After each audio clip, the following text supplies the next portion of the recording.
The Shadow of the Past, a game of power and redemption. The white carpet of rose petals, scattered across the impeccable lawn, seemed to tremble as the distant sound of helicopter blades sliced through the melody of the string quartet.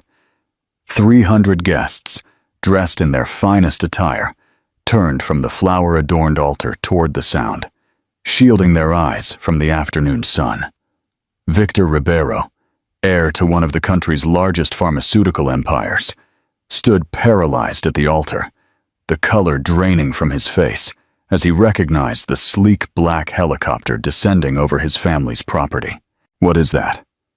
Who is it? His fiancée, Sophia Diniz, clutched his arm, her diamond bracelet digging into his skin, but Victor could not answer. The air had left his body when the helicopter door opened, and a woman in a smart white pantsuit emerged, her caramel-colored hair dancing in the wind from the slowing blades. Then, two small figures emerged behind her. Twins, a boy and a girl, no older than 6 years old, each holding one of her hands, as they walked confidently toward the wedding ceremony. Victor's mother gasped audibly. Anyone could see it. The children had Victor's eyes. The fall from paradise, 6 years. 6 years earlier, Victor Ribeiro and Elisa Nogueira were the definition of a power couple. He was the brilliant heir to Ribeiro Pharmaceuticals, she a biochemist whose research had already saved countless lives. Their wedding had been the social event of the season, with their vows exchanged in the same garden where Victor now stood with another woman. Their marriage seemed perfect, passionate, supportive, and built on mutual respect. They traveled the world together, donated millions to charity, and were preparing to start a family. However, behind the scenes, storms were forming.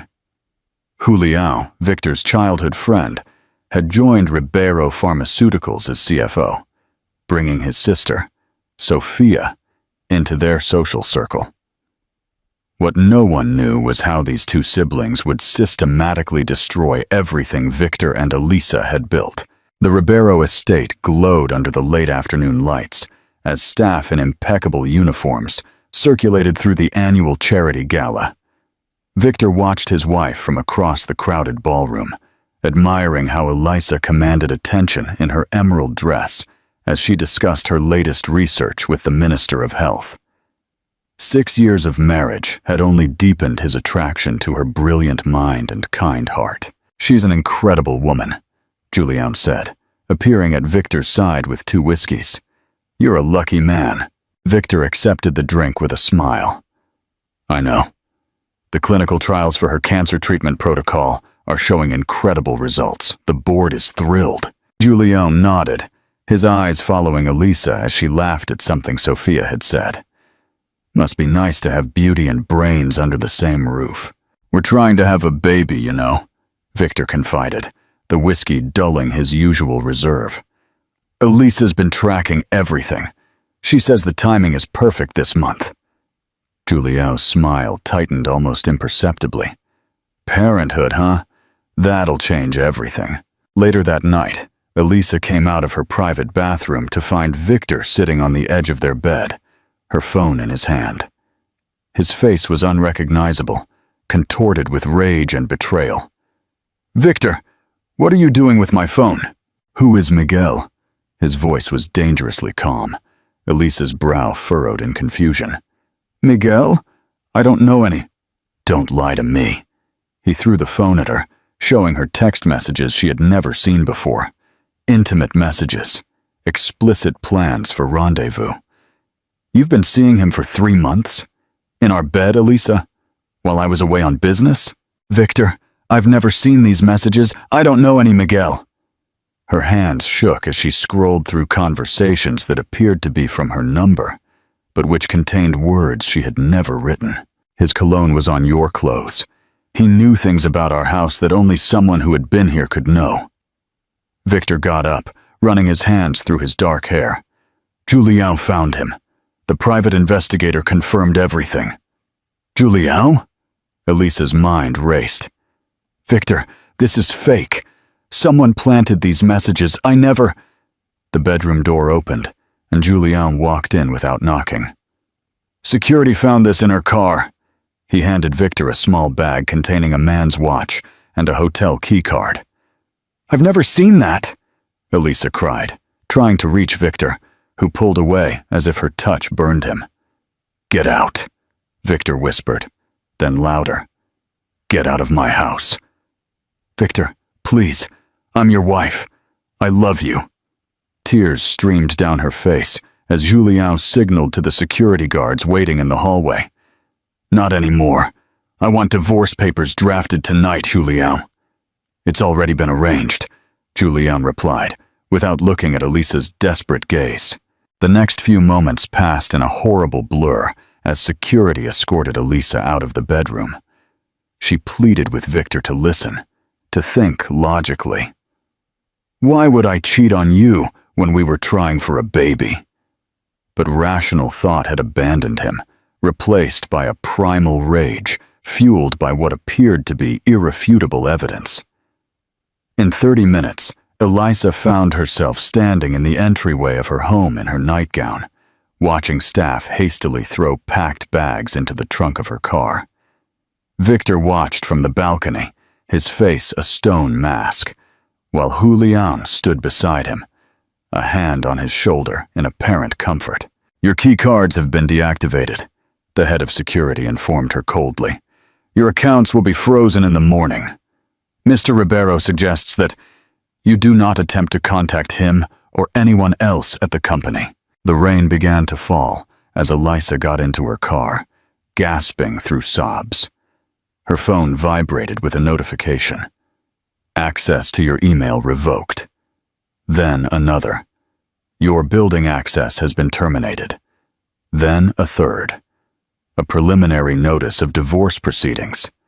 5 miles from the estate, she pulled into the parking lot of a 24-hour pharmacy and sat there, trembling, under the fluorescent lights.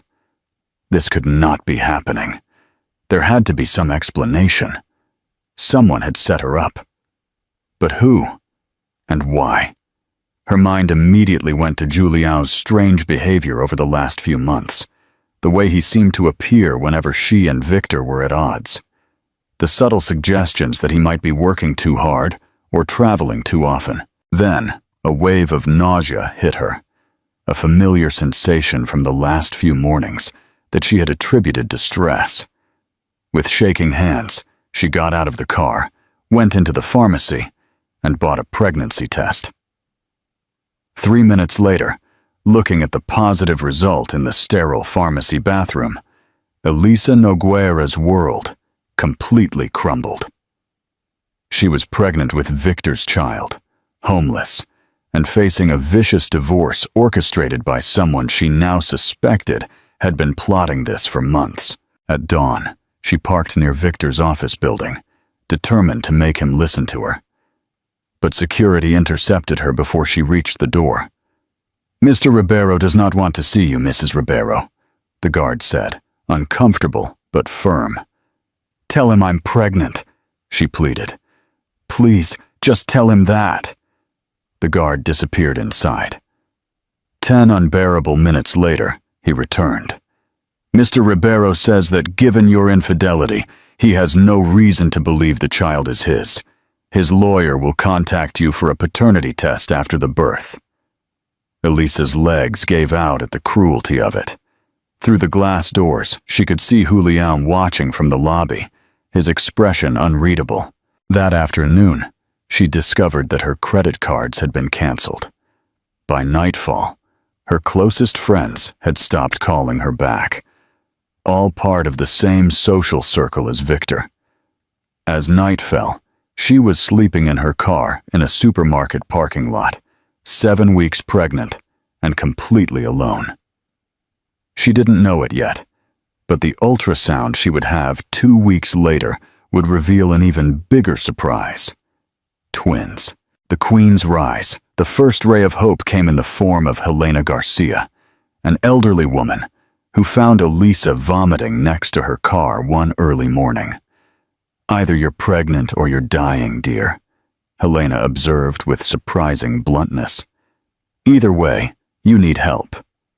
Helena, a widow who had lost her only daughter to cancer years earlier, offered Elisa her daughter's old room until she could sort things out. It was in Helena's modest home that Elisa finally found the space to think clearly about what had happened and to plan her response. She pawned her wedding ring for 12,000 euros, a fraction of its value, but enough for prenatal care and a used laptop.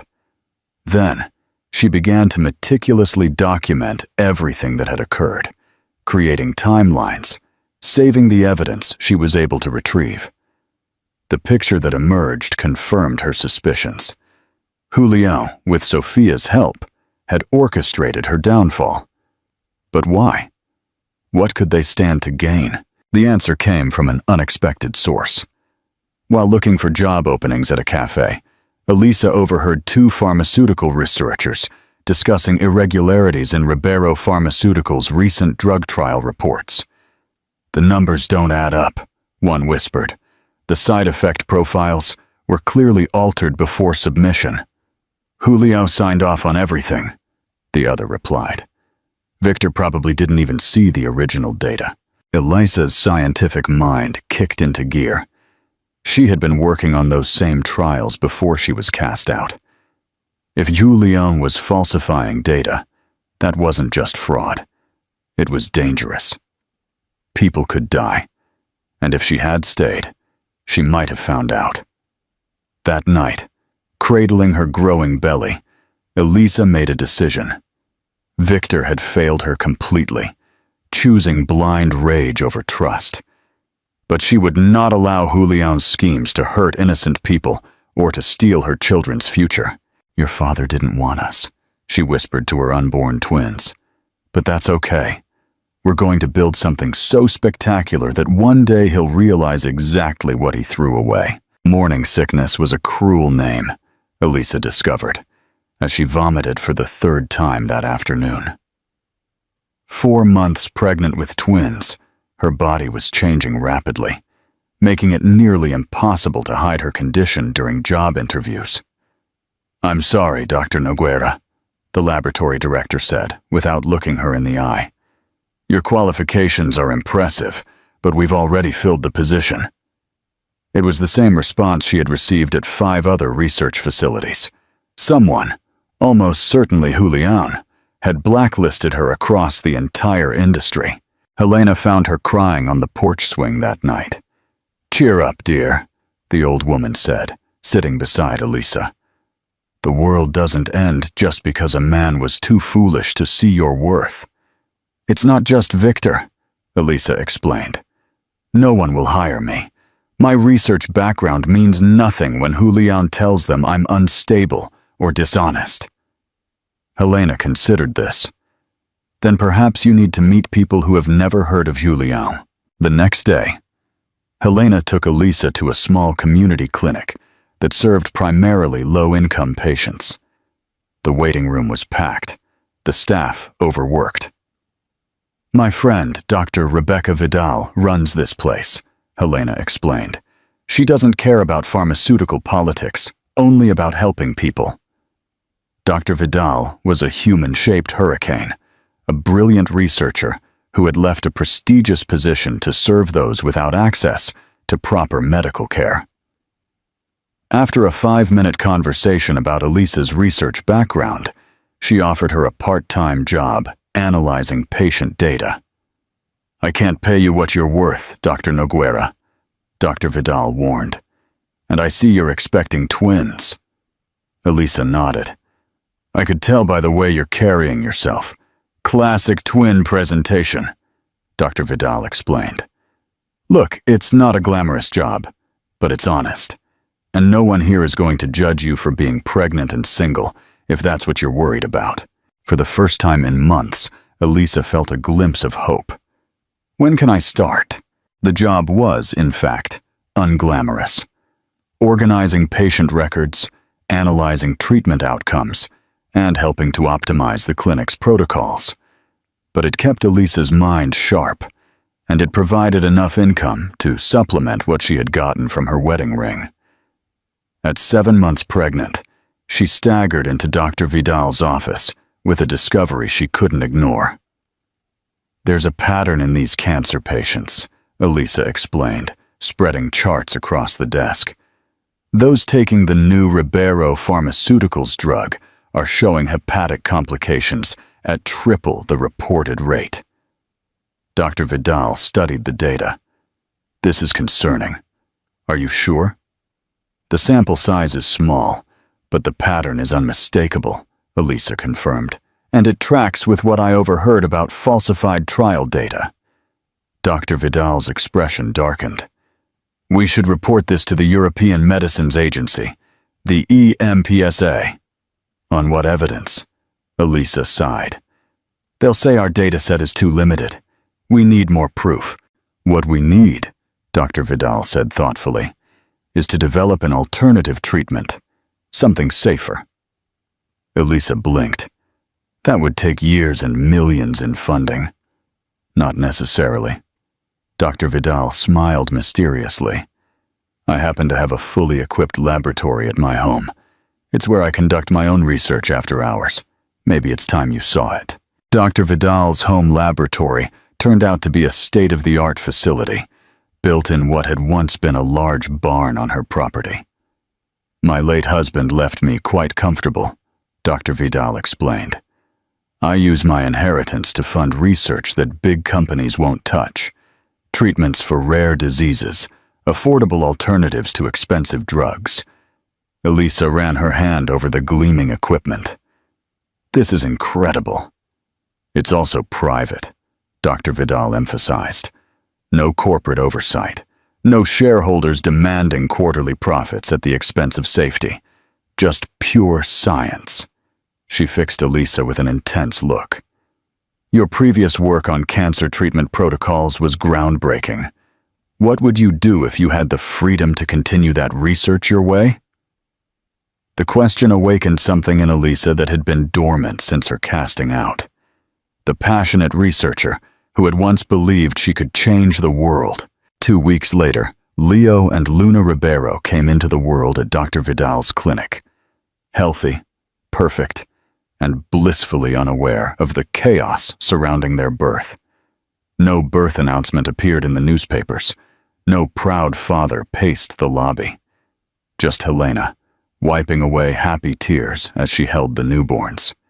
And Dr. Vidal, who had delivered them herself. "They have your eyes," Helena observed softly. "Yes," Elisa nodded, studying her son's serious expression and her daughter's curious gaze. "But I hope my common sense." The recovery from childbirth was complicated by emotional exhaustion, but Elisa allowed herself only 2 weeks before returning to Dr. Vidal's laboratory, often with the twins sleeping nearby in a portable bassinet. Days became weeks. Weeks became months, as Elisa perfected her research, focusing on developing a cancer treatment with significantly fewer side effects than Ribeiro Pharmaceuticals' leading drug. When the twins were 8 months old, the breakthrough arrived.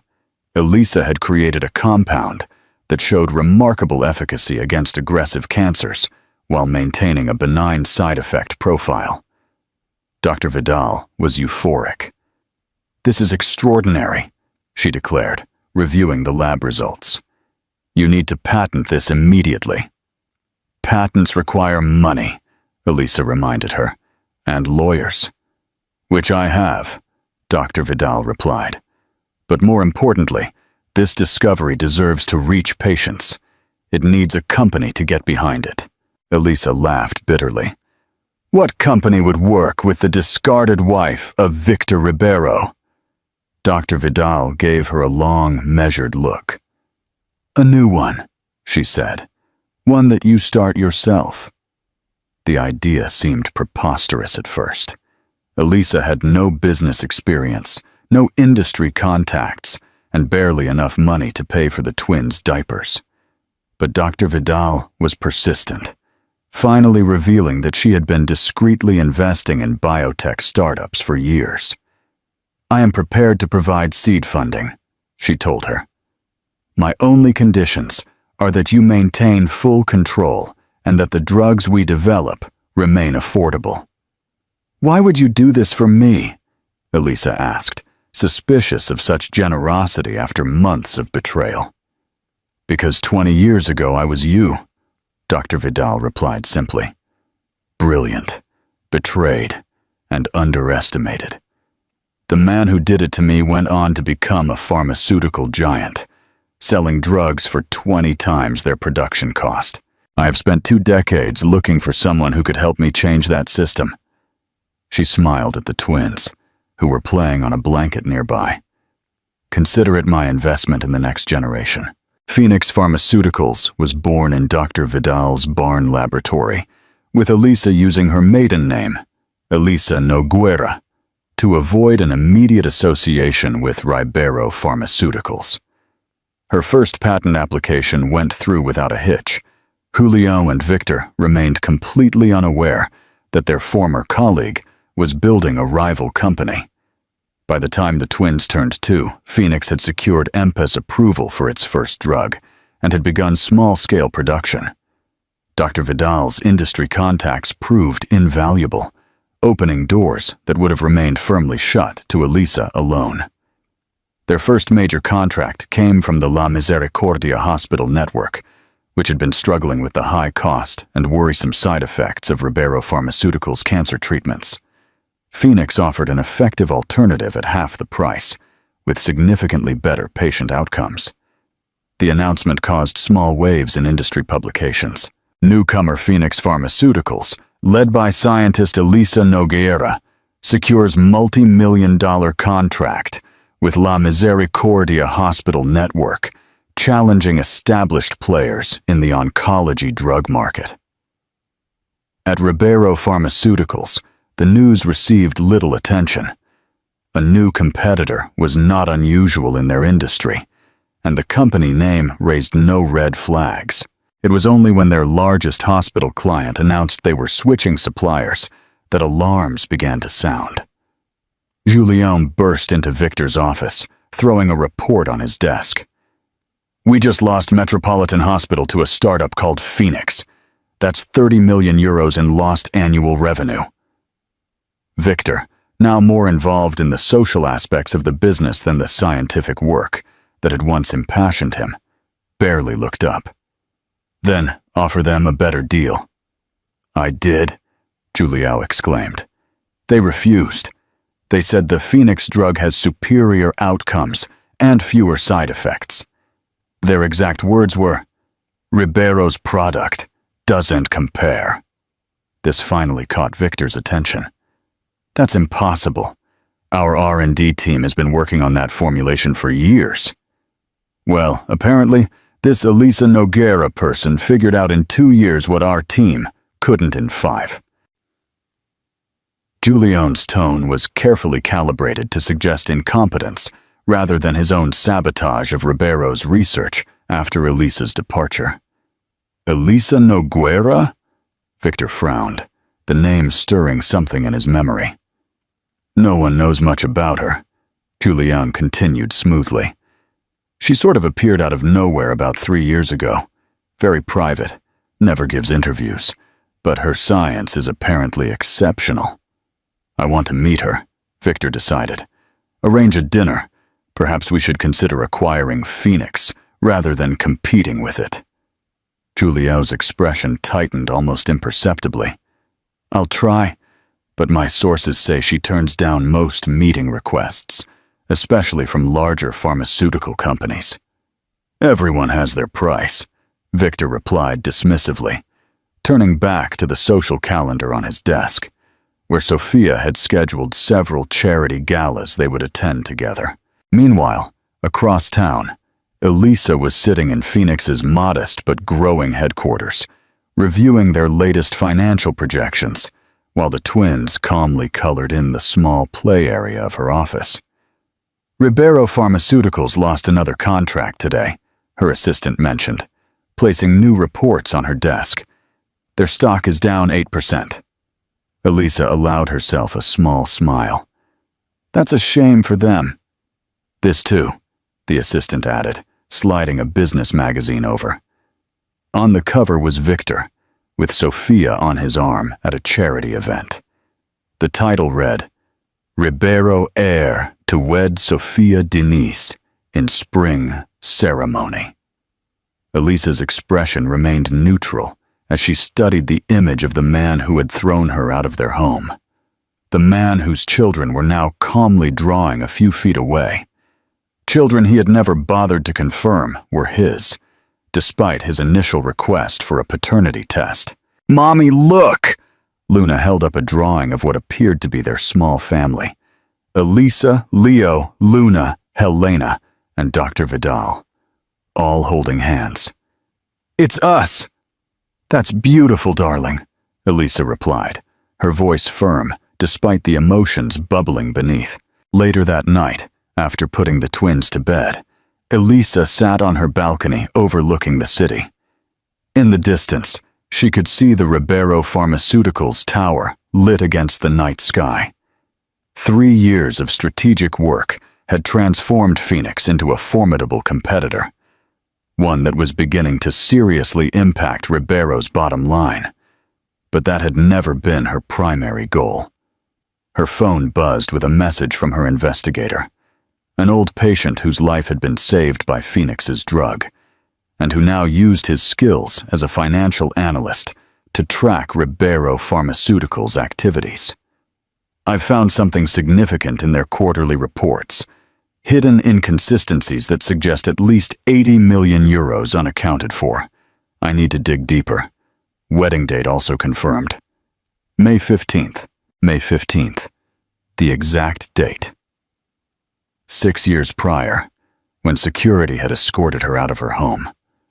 Elisa closed her eyes. The timing could not be a coincidence. Julio and Sophia had a flair for psychological cruelty. Choosing that specific date was clearly meant to completely erase her existence from Victor's life.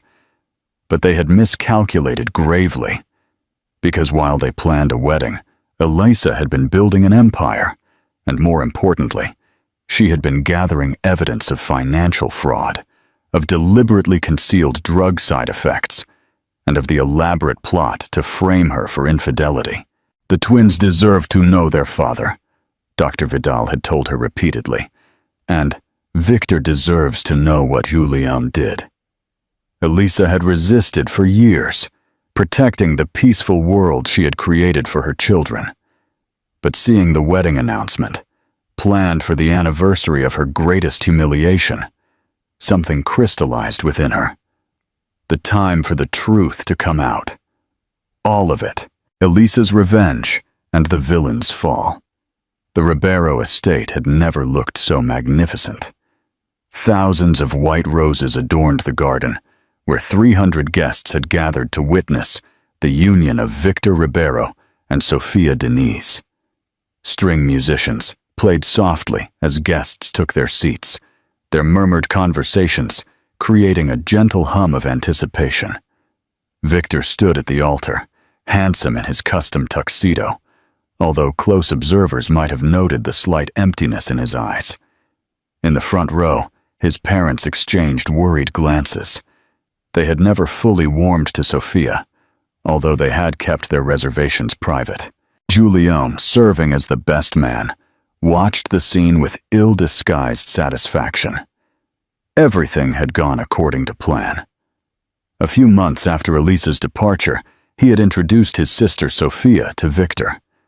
Her calculated affection had been the perfect distraction from Victor's occasional questions about the evidence against Elisa. Meanwhile, Julian had systematically siphoned off company funds, set up offshore accounts, and positioned himself to eventually take full control of Ribeiro Pharmaceuticals. The wedding officiant took his position. The music changed to the wedding march.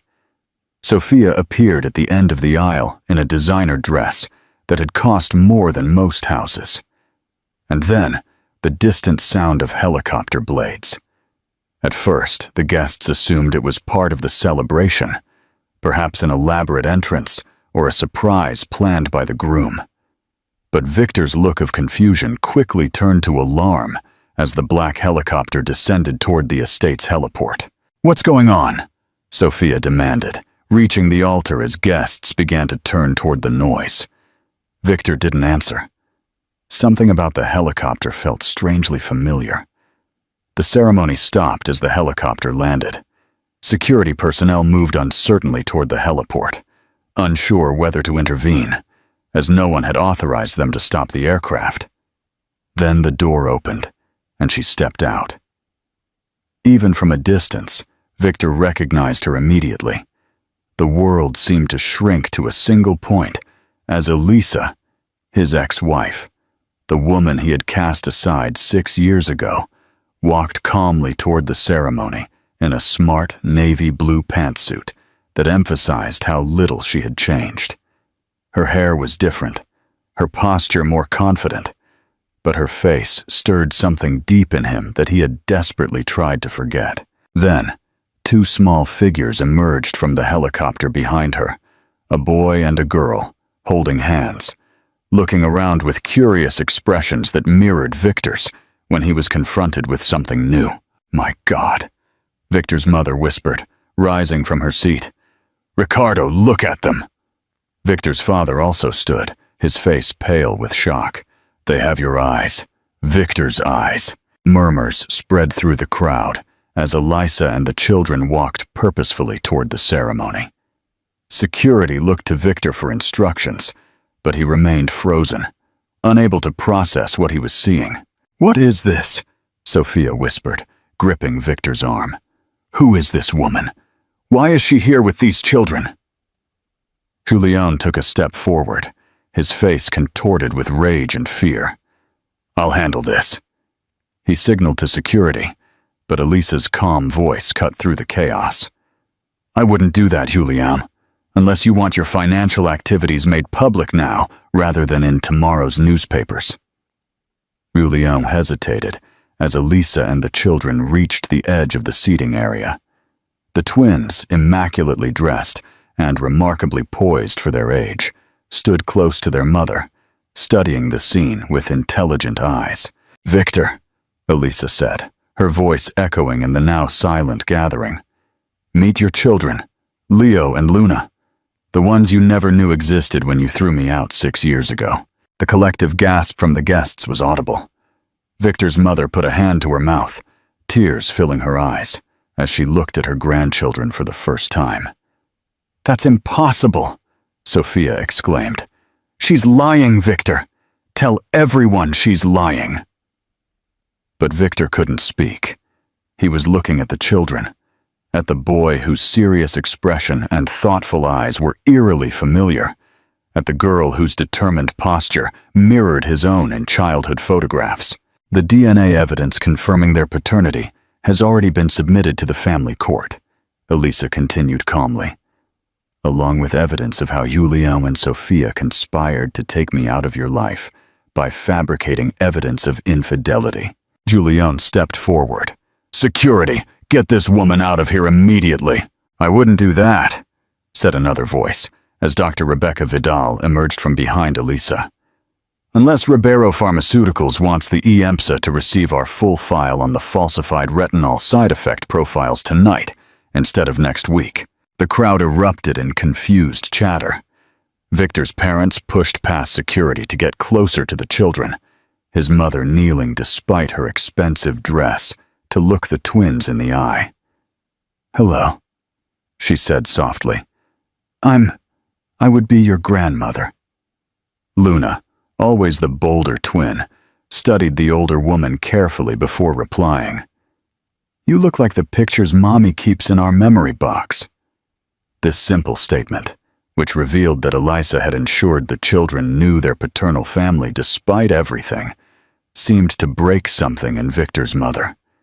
She began to cry openly, reaching out a hesitant hand that Luna accepted with surprising grace. Victor finally found his voice. "Elisa, how? When?" "I was 7 weeks pregnant when you threw me out," she replied, maintaining her measured tone despite the emotion simmering beneath the surface. "I tried to tell you. Your security guards delivered the message. You said you wanted a paternity test after the birth, but no one ever contacted me." Victor turned to Julian, a crushing horror and confusion on his face. "What are you talking about? I never received any message about a pregnancy." Julian's expression hardened. "She's lying. This is obviously an elaborate plot to—" "To what, Julian?" Elisa interrupted. "To interrupt the wedding you specifically scheduled for the anniversary of my being cast out. To reveal that you and Sophia have siphoned over 80 million euros from Ribeiro Pharmaceuticals? Or perhaps to inform Victor that I am the Elisa Nogueira he's been trying to meet, the founder of Phoenix Pharmaceuticals, which has been consistently taking your market share for the past 3 years?" The revelations fell like physical blows. Victor recoiled, looking from Julian to Sophia, then back to Elisa and the children, his children, standing calmly in the midst of the chaos they had started. "This is absurd," Sophia declared, though her voice trembled slightly. "Victor, she's clearly deranged. We need to get her out of here." "Actually," a new voice said from the back of the gathering, "I think the person we're getting out of here is Ms. Denise." 2 individuals in dark suits approached, flashing federal badges. "Criminal Investigation Unit, Financial Crimes. We have questions about certain financial transactions between Ribeiro Pharmaceuticals and offshore accounts in your name, ma'am." As the federal agents escorted a protesting Julian and Sophia away from the ceremony, the wedding guests began to disperse in confused and scandalized groups. Some stayed in the distance, reluctant to miss the dramatic conclusion of what was supposed to be a simple social wedding.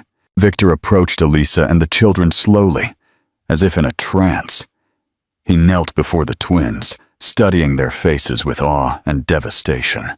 "Hello," he said simply, his voice hoarse with emotion. Leo, always the more cautious twin, hid partially behind his mother's leg, but Luna looked directly at her father. "You look like your pictures too," she informed him matter-of-factly. "But Mommy's are from when you were happier." Victor's eyes filled with tears. "I'm so sorry. I didn't know about you. I would have—" His voice trailed off as the enormity of what he had lost washed over him. "Perhaps we should continue this conversation somewhere more private," Elisa suggested, glancing at the remaining onlookers. "Your parents are welcome to join us." Victor nodded numbly. Then he turned to find his mother and father, already standing nearby, unable to take their eyes off their grandchildren. "The helicopter is waiting," Elisa added, "unless they'd prefer to stay and explain to your guests why there won't be a wedding today." As they walked towards the heliport, Victor found himself at Elisa's side, with the twins a little ahead of them, with his parents in fascinated tow. "Why now?" he asked in a low voice. "After 6 years, why did you choose this moment?" Elisa's expression remained carefully neutral. "Because the twins deserve to know their father, because your parents deserve to know their grandchildren, and because Julio and Sophia were about to complete their takeover of your company, leaving you penniless and potentially implicated in their crimes." She paused. The timing of the wedding date, the anniversary of when you cast me out, simply provided a certain poetic symmetry. In the helicopter, as they flew toward Elisa's home, Victor watched his children point excitedly at landmarks below. They were bright, articulate, and obviously well-raised. The life Elisa had built without him suddenly seemed to materialize in his mind. The birthdays he had missed, the first steps, the first words, the bedtime stories, and the early morning breakfasts. 6 years of memories he would never get back. "Where are we going?" Victor asked in a low voice. "To my home," Elisa replied. "There are documents you need to see, evidence of what Julião and Sophia have been doing with your company." She hesitated. "And things the children want to show you." The helicopter landed on the rooftop helipad of a sleek building with the Phoenix Pharmaceuticals logo. As they descended into a penthouse apartment, Victor realized with growing astonishment the magnitude of Elisa's success. This wasn't just a company. It was an empire, built from nothing in 6 short years. Inside the spacious and welcoming penthouse, the twins immediately ran to a bookshelf that displayed their artwork and school accomplishments. "We want to show you our room," Luna announced, grabbing Victor's hand with the ease of a child who had never known rejection. Leo followed more hesitantly, carefully watching his father's reactions. As Victor was guided through the home Elisa had created, each detail revealed another facet of the life that had gone on without him. Family photographs from vacations and birthdays, evidence of the twins' distinct personalities in their carefully decorated room, shelves filled with well-read storybooks. In the twins' room, a space divided to reflect their different interests, Luna's half filled with astronomy decorations and science projects, Leo's with books and intricate building games. Victor noticed a small box on a shelf labeled Dad. "Can I show him, Mommy?" Luna asked when Elisa appeared at the doorway. With Elisa's nod, Luna retrieved the box and opened it to reveal newspaper clippings, photographs, and even Victor and Elisa's wedding announcement from years ago. "Mommy made this so we'd know about you," Luna explained, as if it were the most natural thing in the world. "She said you were very smart, and that's why we're smart too." Victor looked at Elisa in disbelief. Despite everything he had done or failed to do, she had ensured that their children knew him, at least to some extent. "I'll give you some time with them," Elisa said in a low voice. "When you're ready, we need to talk about Julian's activities. Your parents are in the living room, rebuilding trust and forging a future." In the elegantly furnished living room, Victor's parents sat uncomfortably on a sofa, still stunned by the day's revelations. Victor's father, Ricardo Ribeiro, a formidable businessman in his own right, looked completely lost as he accepted a cup of tea from Elisa. "How did we not know?" he asked, his voice thick with regret. "Our own grandchildren." "Julian was very thorough," Elisa replied without bitterness. "He intercepted communications, falsified documents, and ensured that Victor only received the information he wanted him to." "But why?" Victor's mother asked. "What did he have to gain?" Elisa opened a laptop on the coffee table. "Control of Ribeiro Pharmaceuticals. He and Sophia have been systematically siphoning off funds, while at the same time setting Victor up to take the fall for covering up dangerous side effects of your drugs." She turned the screen to show them complex financial records. As soon as they were married, Sophia would have had access to Victor's personal accounts and properties. They planned to complete the asset transfer a few months after the wedding. Ricardo Ribeiro studied the documents with growing horror. "These are board-level financial reports. How did you get them?" "I have sources within Ribeiro Pharmaceuticals," Elisa acknowledged. "People who remained loyal to the company's original mission, rather than Julian's vision." Victor entered the room, visibly moved from his time with the children. "They're incredible," he said simply, looking at Elisa with new eyes. "How did you do that? Raise them and build a company from nothing too?" "I had help," Elisa replied. "Dr. Vidal, for one, and an old woman named Helena, who took me in when I was homeless and pregnant." "Homeless?" Victor's mother repeated, horrified. "Yes," Elisa confirmed, her tone clinical rather than accusatory. "When Victor ordered me removed from our home, my accounts were frozen, my credit cards canceled, and my reputation destroyed. I slept in my car for 2 weeks before Helena found me vomiting in a parking lot from morning sickness." The raw reality of what Elisa had endured hit Victor like a physical blow. "I never knew," he whispered. "Julian told me you had moved in with your lover." "There was no lover, Victor," Elisa said quietly.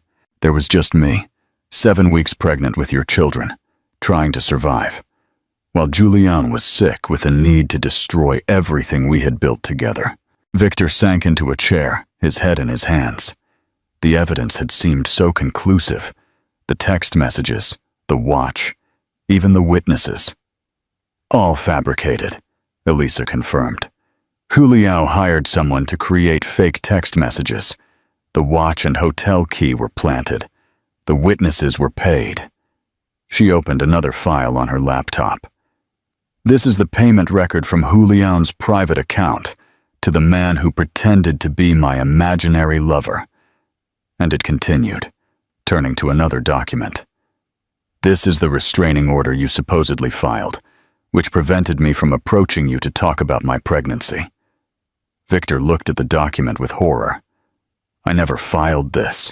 Zhu Liang forged your signature, Elisa explained, just as he did on countless company documents, authorizing the release of drugs despite concerning test results. As the full magnitude of Hu Liang and Sophia's betrayal became apparent, Victor seemed to physically age before their eyes. His parents looked equally devastated, particularly his mother, who kept glancing down the hallway where laughter could occasionally be heard from the twins' room. Why didn't you expose them sooner? Ricardo finally asked. With such exhaustive proof, you could have cleared your name years ago. Elisa considered her answer carefully. In the beginning, my only concern was surviving. Then, protecting the twins became paramount. By the time Phoenix was established enough for me to consider a confrontation, I had to weigh the impact on innocent Ribero Pharmaceuticals employees and patients. She looked at Victor directly. Despite everything, I never wanted to destroy the company or hurt those who depended on it. Victor looked at her with a new understanding. So instead, you built a competing company with better products and ethical practices, gradually shifting patients to safer drugs while you gathered evidence against Hu Liang. Yes, Elisa acknowledged. Phoenix wasn't just built out of revenge, Victor. It was built because I saw how Hu Liang was corrupting your company's mission. The mission we once shared to help people. A gentle knock on the door interrupted their conversation. Dr. Vidal came in, carrying a tablet. I'm sorry to interrupt, but you should see this. The news of Hu Liao and Sophia's arrest has gone public, and the Ribero Pharmaceuticals Board of Directors has called an emergency meeting for tomorrow morning. Victor paled. The company will collapse? Not necessarily, Elisa replied. I've prepared a proposal for their consideration. She pulled a folder from her desk and handed it to Victor. A merger between Phoenix and Ribero. It would stabilize things if it were presented quickly. Your parents have copies. Perhaps they could go with you while I handle the twins' morning routine. The simple domestic reference, the morning routine she had managed alone for 6 years, hung between them, highlighting everything Victor had lost due to his rushed judgment and misplaced trust. Thank you, he said finally, for the proposal, for dinner, for everything. He hesitated. Would it be appropriate for me to say goodnight to the twins? Elisa nodded. They're probably still awake. Luna rarely falls asleep before she's extracted at least 3 bedtime stories. A trace of a smile crossed Victor's face. She's persistent, like her mother. Yes, Elisa nodded, leading him toward the children's room. Although her negotiation tactics come entirely from your side of the family. The Phoenix rises. The Ribero Pharmaceuticals conference room hummed with tension as the board members gathered for the emergency meeting. News of Zhu Liao and Sophia's arrests had spread quickly through financial circles, and the company's stock trading had been suspended pending the investigation. Victor sat at the head of the table, his father beside him, both men looking exhausted, but resolute. The board members, many of them longtime family friends, looked shocked by the revelations about Hu Liang's activities. The situation is serious, but it is not unrecoverable, Victor began, his voice firm despite his inner turmoil. With your permission, I would like to present a path forward proposed by... For the next hour, Victor described the merger proposal Elisa had prepared. The board listened with growing interest, as he explained how combining Phoenix's groundbreaking research with Ribeiro's established infrastructure could preserve jobs, maintain patient access to drugs, and position the combined entity as an industry leader. "This Ms. Elisa Nogueira," one board member said with skepticism. "She is willing to merge her successful company with ours during a crisis of this magnitude? What is her motivation?" Victor and his father exchanged glances. "There is something else you need to know," Victor admitted. "Elisa Nogueira is Elisa Ribeiro, my ex-wife." The murmurs of astonishment around the table mirrored the explosive nature of this revelation. "The woman Julian claimed was unfaithful?" a senior board member clarified. "The one who disappeared 6 years ago?" "Yes," Victor confirmed. "Julian fabricated evidence against her to hide his own financial crimes. She was innocent of all charges. And now she is our main competitor?" another asked in disbelief. "She is," Victor acknowledged. "She is also the mother of my 6-year-old twins, whom I met for the first time yesterday."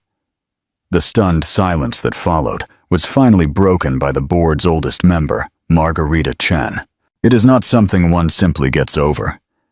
Victor considered her question seriously. "I've started therapy," he admitted.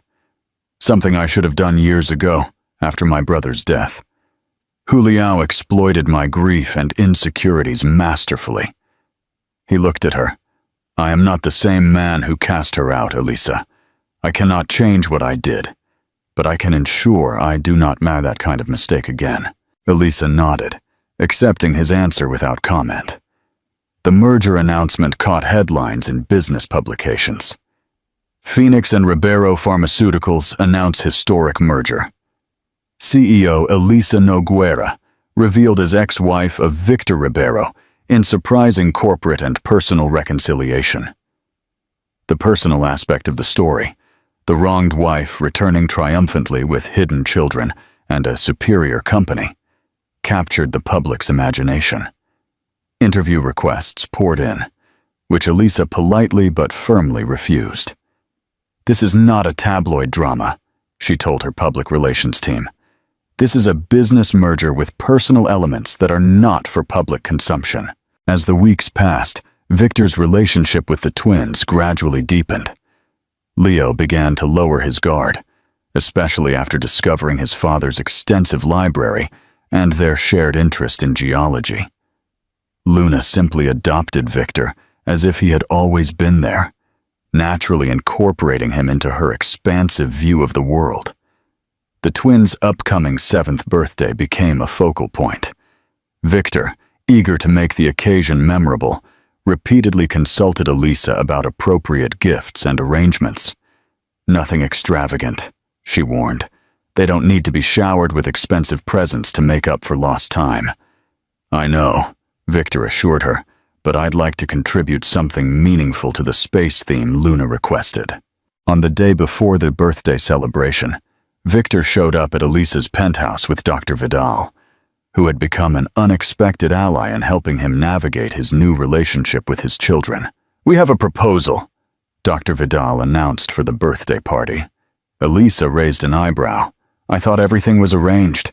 Helena's making the cake, the decorations are ready, and the planetarium visit is set for tomorrow morning." "This would be an addition," Victor explained. "With your approval, of course." He described his idea. A professional observatory had agreed to a private nighttime viewing session after the planetarium visit. The twins and their friends would have access to powerful telescopes on an unusually clear night when several planets would be visible. "That's truly perfect," Elisa acknowledged. "Luna will be euphoric." "And for Leo," Victor continued with more hesitation. "I arranged for a geologist from the Natural History Museum to bring several rare specimens for him to examine, including," he added with a small smile, "a fragment of the meteorite that created the Chicxulub crater." Elisa looked at him with new appreciation. "You've been paying attention to their interests." "Of course," Victor replied simply. "They're extraordinary children, Getting to know them has been the greatest privilege of my life." The birthday celebration went off without a hitch. The twins, surrounded by school friends and both sides of their unconventional family, blossomed under the attention. Helena and Victor's mother had formed an unexpected alliance, coordinating decorations and food with military precision. Ricardo, Victor's father, initially awkward with the children, had found his niche helping Leo organize his growing rock collection.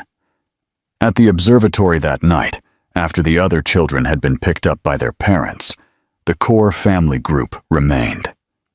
Luna moved from telescope to telescope with boundless enthusiasm, while Leo carefully logged his observations in a notebook Victor had given him. While the children were occupied with Dr. Vidal and the elder Riberos, Victor found himself standing next to Elisa at the observatory's railing, looking out over the city lights. "Thank you," he said in a low voice, "for letting me be a part of today." Elisa nodded, her expression softening in the faint light. "You did well. The observatory was the perfect gift." "I meant what I said earlier," Victor continued carefully. "Getting to know them, even with all the years I lost, is the greatest gift I could have received." Elisa turned to him, studying him. The man she had once loved so completely, now a different person molded by loss and revelation. "You've changed," she observed. "I had to," Victor replied simply. "The man I was 6 years ago lost everything that mattered because he couldn't see what he had in front of him." "Not everything," Elisa corrected, looking at the twins. "They are still yours, in the ways that matter most." "Thanks to you," Victor acknowledged, "because despite everything, you made sure they knew who I was." A comfortable silence settled between them, not the intimacy of their old relationship, but something new, a shared appreciation for the extraordinary children they had raised, and the complex path that had brought them to this moment. "Mommy, Daddy!" Luna called out excitedly. The parental designations now came naturally to her. "They found Saturn's rings. Come see." As they moved to join their children, Victor paused. "Elisa, I know we can never be what we were, and I've accepted that. But I want you to know that I'm grateful for this second chance to be in their lives, and in ours, even if it's just as co-parents and business partners." Elisa considered his words carefully. "Life rarely gives us what we expect, Victor. Sometimes it takes away what we thought we couldn't live without, only to replace it with something we never imagined was possible." As the twins called them back excitedly, she added, "Let's just focus on giving them the stable, loving family they deserve, whatever form that takes. The legacy of truth." A year after the dramatic wedding interruption, the twins' 8th birthday arrived with considerably less drama, but a lot more joy. The Phoenix Ribeiro Pharmaceuticals had not only survived the merger, but had thrived. Combining Elisa's innovative research approaches with Ribeiro's established infrastructure, the company had become an industry leader in ethical practices, transparent testing, and affordable drug pricing. The birthday celebration was held at Victor's new home, a comfortable but not ostentatious house with a sprawling backyard, perfect for the dinosaur-themed party Leo had requested. His interest had shifted from rocks to paleontology in the last few months. Elisa arrived early to help with preparations, bringing Helena and Dr. Vidal, who had become regular fixtures in the twins' extended family circle. Victor's parents were already there, Ricardo carefully assembling a realistic-looking volcano that would safely erupt during the party, while his wife arranged prehistoric-looking plants around the garden. "It all looks incredible," Elisa commented, surveying the transformed backyard. "The kids are going to love it."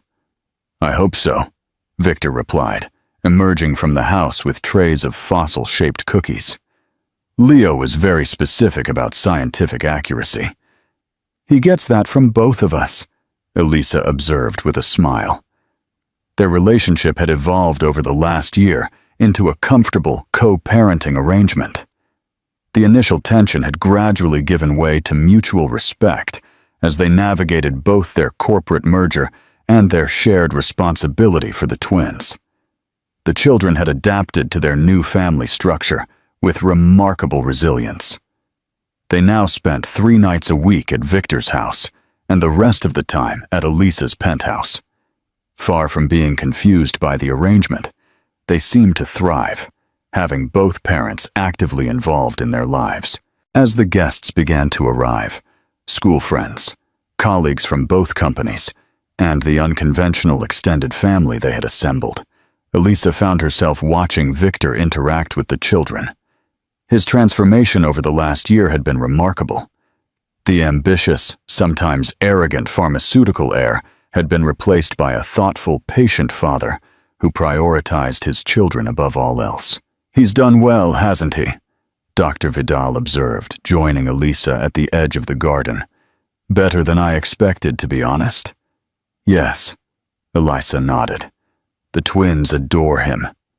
"And you?" Dr. Vidal asked softly. "How do you feel about all this? It can't be easy watching him integrate so seamlessly into the life you built without him." Elisa considered the question. "Actually, it's been easier than I anticipated. Victor isn't trying to take over or change what's already working. He's simply adding himself to the equation in ways that benefit the children." "And in ways that benefit you?" Dr. Vidal pressed gently. "Having a co-parent after 6 years of doing everything alone must be a relief." "It is," Elisa acknowledged, "though I sometimes feel guilty about it. After everything that happened, should I let him make my life easier?" Dr. Vidal smiled knowingly. "Forgiveness isn't just about him, Elisa. It's about you freeing yourself from the weight of the past." Before Elisa could reply, another guest arrived.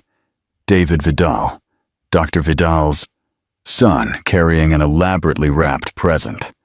Over the last year, David had become a frequent visitor at family gatherings. As a pediatric surgeon, who had initially treated Leo for a minor sports injury, he had formed a natural bond with both children. "I'm sorry I'm late," he apologized, greeting Elisa with a warm smile. "An emergency surgery ran long." "You're just in time," Elisa assured him. "The volcano eruption isn't scheduled for another 30 minutes. As David moved to greet the twins, who welcomed him with evident affection, Dr. Vidal gave Elisa a meaningful look. "He canceled a conference in Porto to be here today," she mentioned casually. "He said the twins' birthday was more important." Elisa felt a flush of warmth at this information. Her friendship with David had developed gradually, but neither of them had taken steps to define it as anything more. "He's good with them," Elisa observed neutrally, though her expression softened as she watched David help Leo adjust his paleontologist costume. The party went off perfectly. With the volcano eruption as the dramatic highlight, Leo and Luna, surrounded by school friends and their unconventional extended family, radiated happiness as they blew out the candles on their dinosaur cake. As the celebration began to wind down, Victor approached Elisa with 2 glasses of champagne. "A toast," he suggested, "to our extraordinary children." Elisa accepted the glass. "To Leo and Luna, may they always be this happy." They drank in silent understanding, watching as the twins excitedly showed their friends the real fossil specimens Victor had obtained from the museum. "I wanted to tell you," Victor said after a moment. "The investigation into Julião and Sophia's activities has finally wrapped up. Their sentencing is next month." Elisa nodded. The legal proceedings had been extensive, uncovering even more widespread fraud than was initially suspected. "Did they give any explanation for why they did it? Why they specifically targeted you?" Victor's expression hardened slightly. "Julião eventually admitted that he realized you were close to discovering irregularities in the research data," Victor explained. "He knew your scientific rigor would eventually expose the shortcuts he was taking. Getting you out of the way was an act of self-preservation. And Sophia? Victor's expression hardened. Apparently, she always resented our relationship. She saw Julian's plot as an opportunity to get what she had wanted since university, wealth and status as a Ribeiro. Elisa absorbed this information thoughtfully. It's strange to think how differently everything could have been if you had just listened to me that night. I know, Victor acknowledged, with clear regret in his voice. Not a day goes by that I don't think about it. If I could change one single moment in my life, it would be that one. And yet, Elisa reflected, watching the joyful chaos of her children's birthday party. Would we want to change it? Phoenix wouldn't exist. Your parents wouldn't have Helena to terrify them with her brutally honest opinions. She smiled slightly. Dr. Vidal and I wouldn't have revolutionized cancer treatment protocols. A silver lining to my catastrophic mistake, Victor suggested, with a self-deprecating smile. Perhaps, Elisa admitted, although the cost was tremendous. Their conversation was interrupted by David, who approached with an apologetic expression. Sorry to interrupt, but Leo insists that only a doctor can properly examine his new fossil collection for scientific accuracy. Apparently, my credentials as a surgeon qualify me for this honor. Victor laughed. You'd better not keep him waiting. He takes his fossils very seriously. As David walked away, Victor looked between him and Elisa with knowing eyes. He's a good man, he observed neutrally. Yes, Elisa nodded simply. The twins are comfortable with him. Victor continued carefully. They mentioned he sometimes takes them on Saturday outings. He does, Elisa confirmed. He's been a good friend. Victor studied her expression. Just a friend? Elisa looked at him directly. We're taking things very slowly. The children are my priority. As they should be, Victor nodded. But Elisa, if he makes you happy, don't let the past, our past, get in the way. The simple sincerity of his statement touched Elisa unexpectedly. This was another testament to how much Victor had changed, the ability to genuinely wish for her happiness, even with someone else. Later that night, after the last guests had gone home and the twins were sleeping in their rooms at Victor's house, the adults gathered in the backyard. Helena and the elder Ribeiros were deep in an animated debate about educational approaches, while Dr. Vidal shared stories of her early research days. David sat next to Elisa, their hands occasionally brushing in a way that suggested a growing intimacy. Victor, noticing this, smiled to himself before turning his attention back to the conversation. As midnight approached, Helena announced that it was time for them to leave, which prompted a general movement. To end the night, the twins would stay with Victor until the next morning, according to their established routine. I'll walk you out, David offered, as Elisa gathered her belongings. At the front door, away from the others, he hesitated. I wanted to ask you something. Elisa looked at him expectantly. There's a medical conference in Vienna next month, he explained. 3 days. I was thinking, maybe you would consider coming with me. We could extend it to a week, see the city. The invitation hung between them, not just an offer of travel, but a step toward a clearer definition of their relationship. I'd need to check with Victor about the twins, Elisa began cautiously. I already did, David admitted with a shy smile. He assured me he could adjust his schedule to have them that week. Dr. Vidal also offered to help. Elisa raised an eyebrow. You've been planning this. I've been waiting, David corrected softly. I know how important the twins are to you. I wouldn't suggest anything that would complicate their lives. The thoughtfulness behind his consideration, not just for her, but for the entire complex family she had built, touched Elisa deeply. Vienna sounds wonderful, she said finally, allowing herself to accept the possibility of a personal happiness that had nothing to do with revenge or redemption. The next morning, Victor prepared breakfast as the twins energetically recounted their favorite parts of the party. Eliza arrived to pick them up, accompanied by David, who had offered to drive them to their weekend science club.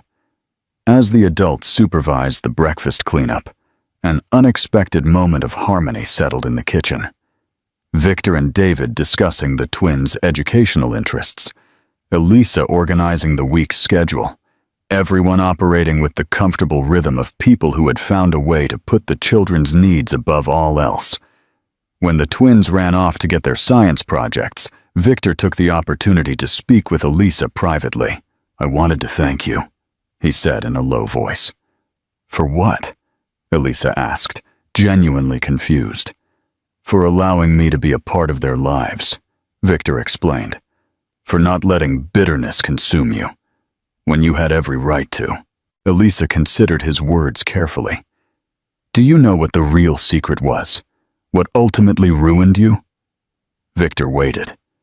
"It wasn't the twins," she continued. "It wasn't Phoenix Pharmaceuticals or the exposure of Julian's schemes. It was showing you that redemption was possible, but that forgiveness had to be earned every day. The man who cast me out that night would never have understood that. The man standing in front of me now does." Her words held no malice, only an acknowledgement of the truth. Victor nodded slowly, accepting both the evaluation and the implicit recognition that he had, in fact, changed. "Mommy, Daddy, we're ready!" Luna called from the hallway, where she and Leo waited with their backpacks and science projects. As they moved to join the children, Victor asked softly, "Are you happy, Elisa? Truly?" She looked at David, who was helping Leo adjust his dinosaur diorama. Then back at the twins, healthy, bright, and surrounded by people who loved them.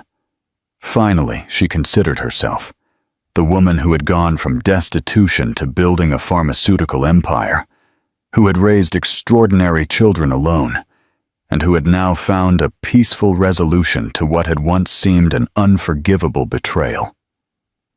"Yes," she answered honestly. "Not in the way I once imagined, but perhaps in a better way than I could have ever planned." Outside, as they prepared to part ways, the twins going with Elisa and David to science club, Victor heading to a company meeting, Leo suddenly stopped. "Wait," he said seriously. "We forgot something important." The adults exchanged worried glances. "What is it, sweetheart?" Elisa asked. "Our family picture," Leo explained, pointing to the camera that was still on the party's entryway table. "We're supposed to take one after every birthday. It's our tradition." The simple request to document their unconventional family momentarily silenced the adults. It was Luna who solved the practical problem. "We need the timer," she declared, already setting up the camera. "Everyone by the garden wall. Quick!" They gathered according to the instructions. Victor and Elisa with the twins between them. David and the others arranged around them. As the timer counted down, Leo and Luna smiled, with the simple joy of children surrounded by adults who had found a way to put love above resentment, forgiveness above revenge. The camera clicked, capturing a moment that would have seemed impossible 2 years before.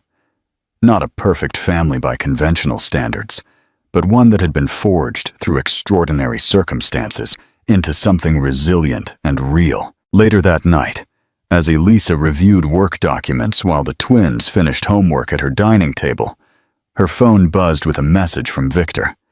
He had sent the family photo, accompanied by a simple text. "It's not what either of us imagined, but maybe it's better than we planned. Thank you for showing me that the most powerful revenge was not destruction, but creation." Elisa studied the image, the cheerful faces of her children, surrounded by the unusual extended family they had assembled. Victor was right. The revenge she had finally taken wasn't to destroy him or his company. It was to create something so extraordinary from the ashes of betrayal that it transformed everyone it touched, including herself.